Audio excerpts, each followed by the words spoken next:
16h15, arrivée des premiers acteurs de ce dialogue entre la mouvance présidentielle et l'opposition.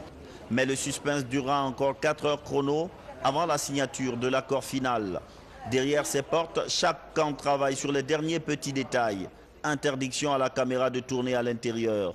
20h35, le document final est paraphé par les deux parties. Le partenaire technique et financier a accompagné la Guinée et le Guinéen dans la préparation et l'organisation du scrutin présidentiel prévu 11 octobre dans des conditions de crédibilité et d'apaisement. Les tractations auront été longues. Le dialogue est engagé depuis le 18 juin dernier autour de 10 points inscrits au menu des débats. Si certains points ont été levés plus ou moins facilement, comme la question préjudicielle des communales et communautaires, d'autres ont été passés au peigne fin avant d'être adoptés. Les acteurs principaux, c'est les deux blocs politiques, encore une fois. Si on est là, c'est parce qu'à un moment donné, il y a eu ce consensus entre deux blocs politiques. Sinon, on n'aurait pas été là. Donc on peut se féliciter dans la mesure où il pourrait contribuer à l'apaisement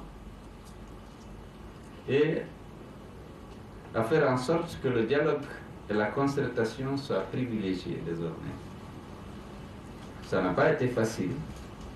On aurait pu se passer de l'intermédiation de la communauté internationale. En tant que fils de ce pays, se retrouver formellement et informellement de temps en temps, puisque nous nous connaissons tous pratiquement.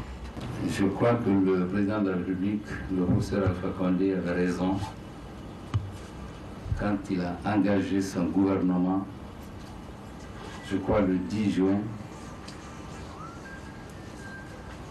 à tout mettre en œuvre pour que les acteurs politiques se retrouvent autour de la table afin de parler de choses qui les regardent, c'est-à-dire la Guinée.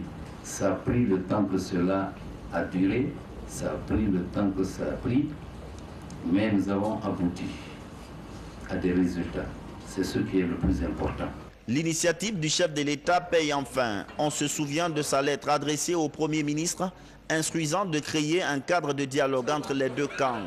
Cet accord tombe à pic à un peu plus d'un mois de l'élection présidentielle. C'est de bon augure pour le scrutin du 11 octobre.